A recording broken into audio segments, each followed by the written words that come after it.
Muy buenas, vamos a leer un fragmento del profesor Jesús Huerta de Soto de su libro Estudios de Economía Política, capítulo 21, Derecho de propiedad y gestión privada de los recursos de la naturaleza. Introducción, dice así. El presente trabajo pretende demostrar que la gestión privada de los recursos de la naturaleza efectuada a través de mercados libres, en los que están correctamente definidos los correspondientes derechos de propiedad, es mucho más eficiente y satisfactoria que la gestión pública que hasta ahora se ha venido efectuando de dichos recursos. Este trabajo puede considerarse incluido dentro del ámbito de la denominada nueva economía de los recursos naturales, New Resource Economics, que se ha venido desarrollando últimamente con una triple y sólida fundamentación, constituida por la teoría económica de los procesos dinámicos de la escuela austríaca, la economía política de los derechos de propiedad y por último la teoría de la elección pública. A continuación, estudiaremos primero brevemente cómo funciona el mercado libre en relación con los recursos de la naturaleza, que son escasos, y las ventajas que la economía de mercado ofrece en lo que se refiere a la asignación de derechos y de recursos. Después, después procederemos a contestar las críticas que se han efectuado a la gestión privada de los recursos naturales, la mayor parte de las veces para fundamentar y justificar al menos implícitamente la gestión pública de los mismos. La tercera parte del artículo irá dirigida a poner de manifiesto cómo la gestión pública de los recursos naturales es altamente deficiente, de manera que no puede ser considerada como una alternativa capaz de dar soluciones más adecuadas que el mercado a los problemas de asignación de dichos recursos. El artículo terminará desarrollando una teoría de la evolución de los derechos de propiedad, así como citando diferentes casos particulares de la realidad a los que se pueden aplicar fructíferamente las principales conclusiones del mismo. La gestión privada y funcionamiento del mercado en relación con los recursos naturales. Dice así: cuando los recursos naturales son propiedad privada y los correspondientes derechos de propiedad están bien definidos, protegidos institucionalmente y son fácilmente transmisibles, las decisiones económicas en relación con los recursos se encuentran descentralizadas. En este caso, la asignación de los recursos y la coordinación entre los diferentes y múltiples planes individuales relativos a los mismos se efectúa a través del mercado. La idea más importante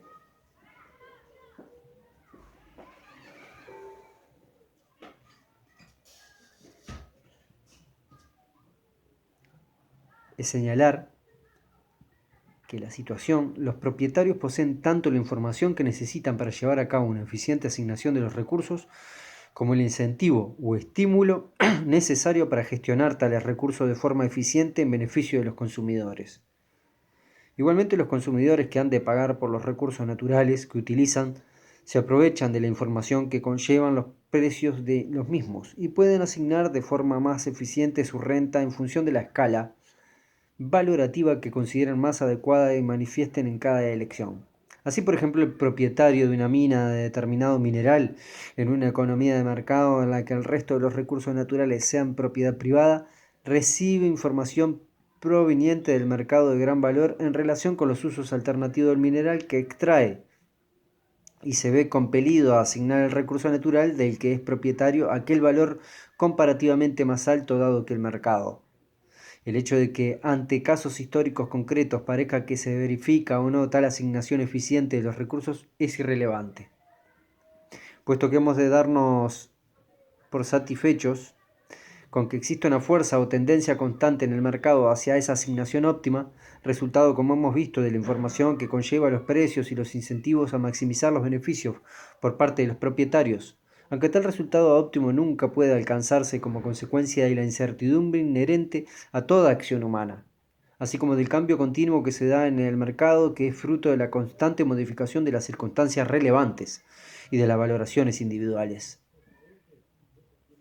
Y es que en todo caso, si un propietario, por las razones que sea, no asigna eficientemente sus recursos, soportará consciente o inconscientemente cuantiosos costes de oportunidad, que tarde o temprano influirán en su acción haciéndola más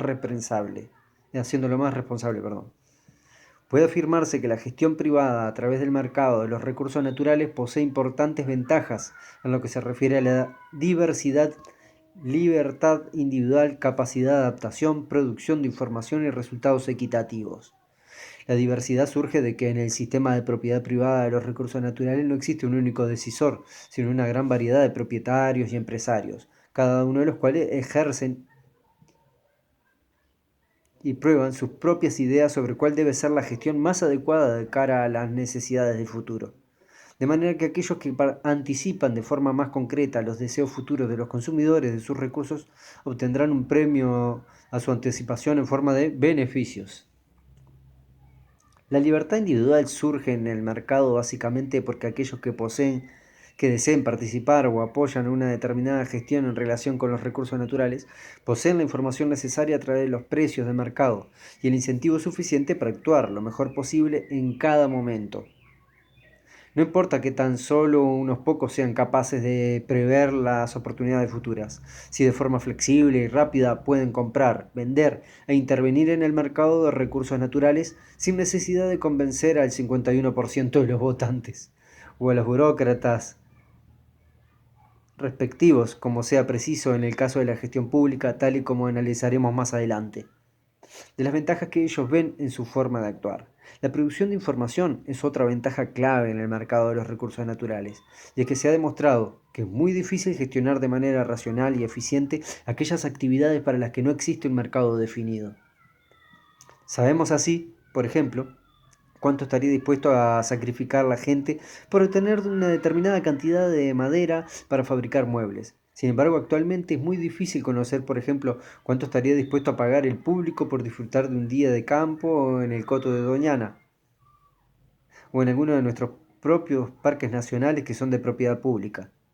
De gran trascendencia es comprender el papel protagonista que la función empresarial ejerce en el mercado. El entender esta función empresarial como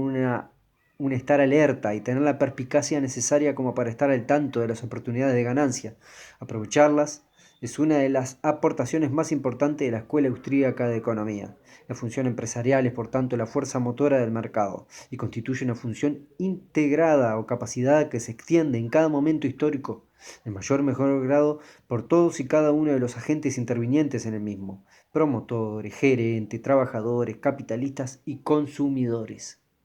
El mercado es, por tanto, un proceso maravilloso, que es movido por la fuerza de la función empresarial. Se trata de la institución social y humana por excelencia, que ha surgido de forma espontánea como resultado de un proceso de evolución que ha generado las instituciones, las leyes relativas al derecho de propiedad que lo hacen posible. Y es que, como veremos más adelante, la fuerza impulsora del mercado da lugar a las leyes que el propio mercado necesita para sobrevivir y desarrollarse a lo largo de ciertas formas del proceso evolutivo. El funcionamiento del mercado requiere que los derechos de propiedad de cada recurso natural estén bien definidos y que sean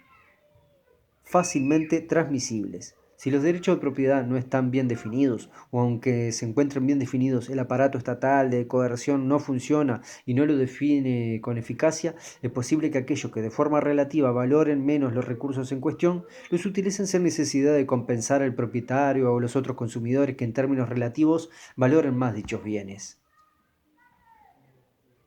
Si los derechos de propiedad no son fácilmente transmisibles, lo cual suele suceder cuando no están bien definidos o no son correctamente definidos por el Estado, tampoco puede el mercado proceder a una gestión óptima de los recursos, puesto que entonces el propietario, cuyo derecho de propiedad no es fácilmente transmisible, se verá inclinado muchas veces a usar de forma ineficiente su recurso natural, antes que a transmitirlo sin ninguna compensación a otros.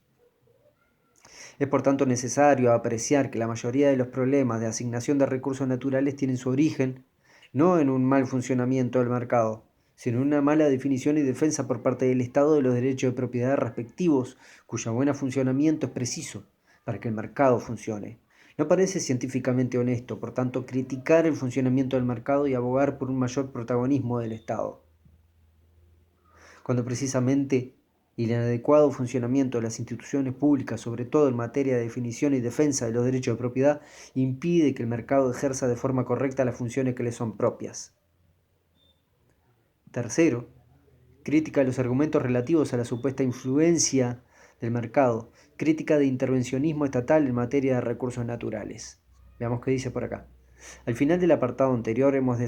desenmascarado aquellas críticas al funcionamiento del mercado en relación con los recursos naturales, que en realidad tienen su origen en la mala definición y defensa de los derechos de propiedad, cuyo funcionamiento es necesario para que el mercado funcione. Ahora vamos a ocuparnos de otros argumentos que se han ido elaborando con la finalidad de justificar el intervencionismo estatal en la gestión de los recursos naturales. Dentro de estos argumentos, los relativos al monopolio, externalidades, bienes públicos y comunales, costes de transacción y argumentos de equidad son los más importantes. Analizaremos cada uno de ellos. La situación del monopolio.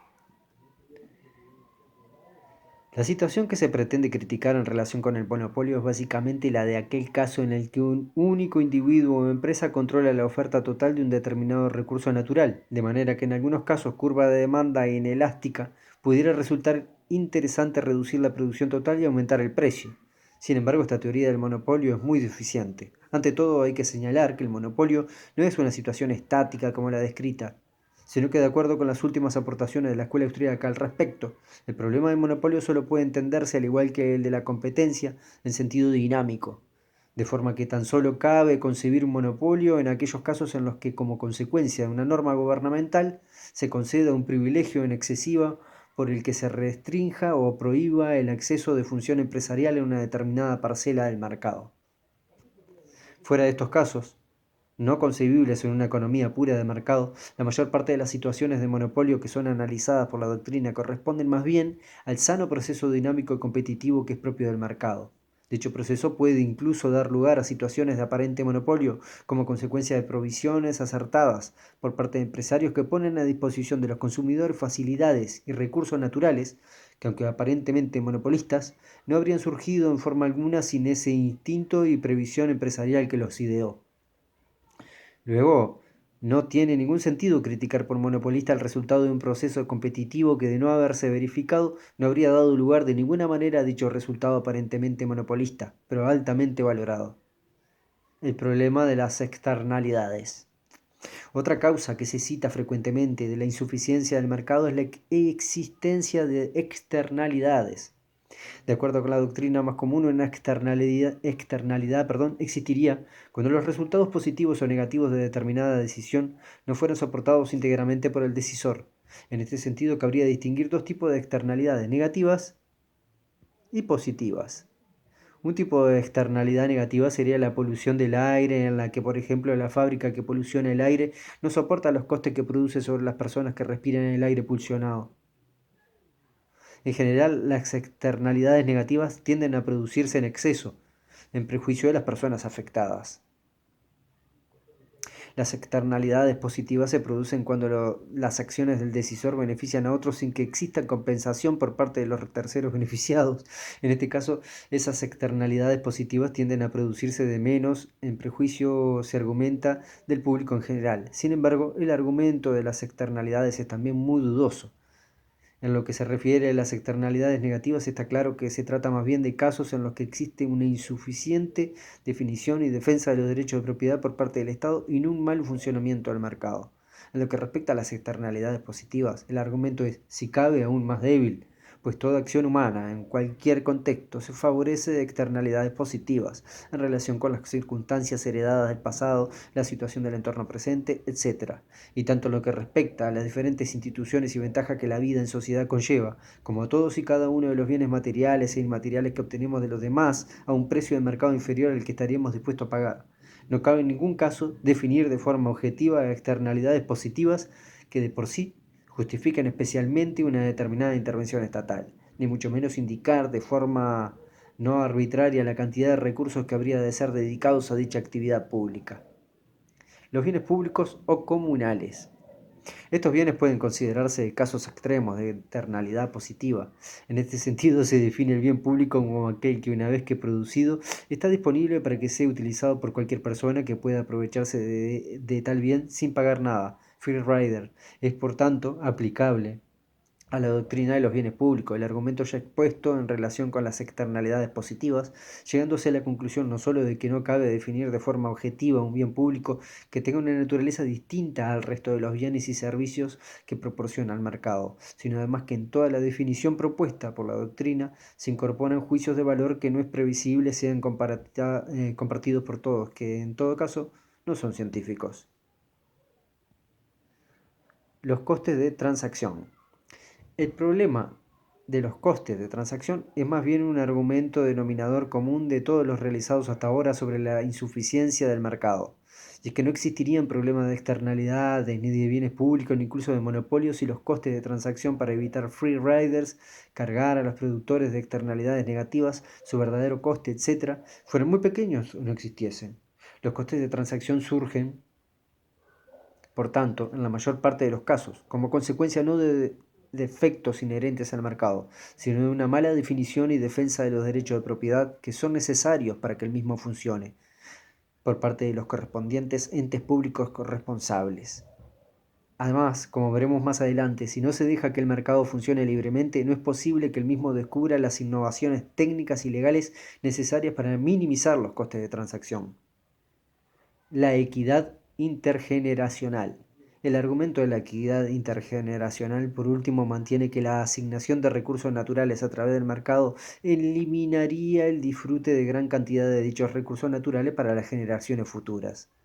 Sin embargo, este argumento no resiste un examen lógico. Hay que resaltar ante todo que en el mercado existe una manifestación específica de la función empresarial de gran relevancia en el caso que nos ocupa, que es aquella que efectúa el especulador. El especulador es aquel que está dispuesto a comprar bienes presentes con la idea de revenderlos en un futuro más o menos lejano, en el que espera tendrán un precio más elevado. En el área de los recursos naturales, la función de los especuladores consiste precisamente en conservar recursos naturales para el futuro. Es por tanto risible que muchas veces sean los propios ecologistas aparentemente más interesados en la conservación de la naturaleza los que critiquen al especulador de recursos naturales, cuando su función precisamente consiste en conservar dichos recursos para el futuro. Solamente pagando hoy un precio más alto que el que estén dispuestos a pagar los consumidores actuales, es posible reservar los recursos para el futuro. Y esta es la actividad propia que realiza la función empresarial del especulador en el campo de los recursos naturales. En un mercado en el que los derechos de propiedad estén bien definidos y defendidos, los especuladores tendrán la información necesaria, el incentivo y estímulo adecuados para reservar aquellos recursos naturales que se estime van a ser más valorados en el futuro que en el presente. Es muy difícil imaginar que otro mecanismo distinto del mercado y de la especulación podría idearse para dar lugar a una asignación eficiente de los recursos naturales para el futuro. Y como luego veremos, no pueden considerarse que sea una alternativa ni siquiera medianamente interesante la de la gestión pública, democrática, en la que los votantes y los burócratas carecen de la información y de los incentivos necesarios para llevarla a cabo de forma eficiente. Hasta aquí hemos dado un repaso a los argumentos más comunes que se presentan contra el funcionamiento del mercado para justificar implícitamente el intervencionismo estatal en materia de recursos naturales. Sin embargo, se ha desarrollado toda una teoría relativa a la insuficiencia de la gestión pública que es necesario resaltar, pues no tiene sentido fundamentar la gestión pública simplemente en los aparentes fracasos del mercado, cuando los fracasos e ineficiencias derivados de la acción pública son mucho más costosos y dañinos que los que supuestamente se derivan del mal funcionamiento del mercado. Pueden identificarse 5 motivos básicos por los que la gestión pública de la actividad económica en general y de los recursos naturales en particular está condenada al fracaso, o al menos a ser significativamente más ineficiente que la gestión basada en la propiedad privada y en el mercado. Analizaremos con detalle cada uno de ellos. 1. El efecto de la racionalidad de la ignorancia. De acuerdo con este principio, es racional permanecer ignorante sobre todas aquellas materias que son complejas, además están más allá de nuestro control. En efecto, los ciudadanos asignan el tiempo y el esfuerzo que requiere tomar decisiones y actuar a nivel político de idéntica manera a como asignan el resto de los recursos escasos de que disponen, de forma que estarán interesados en obtener información y en tratar de influenciar los resultados de la gestión pública única y exclusivamente cuando se den de las siguientes dos condiciones. Primero, que se trate de materias de importancia suficiente para el interesado. Y segundo, que el interesado piense que es capaz de influenciar el curso de las mismas de alguna manera. Así es claro que el ciudadano medio ni se molestará en estudiar los pros y los contras de diferentes alternativas en relación con la política nacional de aguas subterráneas. No porque las considere en general de poca importancia, sino porque se da cuenta de que virtualmente es imposible que pueda tener algún impacto personal sobre ese tipo de políticas. Sucede en el área política algo parecido a lo que acaece en los agricultores, para los cuales quizá el determinante más importante de su renta sea la evolución del tiempo atmosférico, y sin embargo es racional que los mismos no se molesten en estudiar meteorología, dado que la evolución del tiempo está siempre fuera de su control. Este principio de la racionalidad y la ignorancia se mantiene a pesar de la machacona propaganda y de los ingeniosos argumentos que los políticos utilizan con la finalidad de hacer valer su profesión e interesar a los ciudadanos en la marcha de los asuntos públicos, tratando de reducir, por ejemplo, los altos porcentajes de abstención que suelen darse en las votaciones de los regímenes democráticos más asentados. Y es claro que en la mayoría de los casos no tiene siquiera sentido hablar de una gestión pública democrática como alternativa a una gestión privada efectuada a través del mercado, cuando de acuerdo con el principio que comentamos está en el interés de la mayoría de los ciudadanos el mantenerse al margen de los procesos democráticos y burocráticos que dan lugar a las decisiones de tipo público. El efecto de los grupos especiales, la gestión pública, no se encuentra viciada únicamente porque la mayor parte de los ciudadanos les es conveniente desinteresarse de la misma, sino también porque en muchos casos pequeños grupos de interés fuertemente organizados pueden tener un tremendo impacto político de dar lugar a decisiones públicas contrarias a los intereses de la mayoría que nadie se molesta en defender. Estos grupos de interés se forman siempre que un conjunto determinado de personas percibe un interés muy importante para ellos en un aspecto muy concreto y específico de la gestión pública, y se dan cuenta que al resto de los ciudadanos les es más conveniente permanecer al margen de cualquier polémica y abstenerse de estudiar las diferentes alternativas y opciones. La suma de los efectos mencionados en los apartados anteriores da lugar a la gestión pública,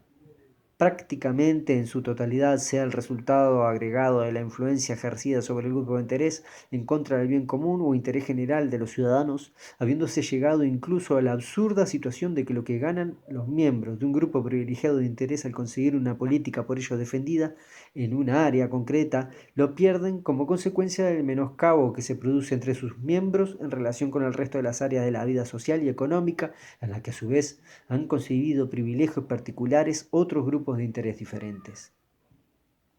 El efecto de la representación no vinculante. Además,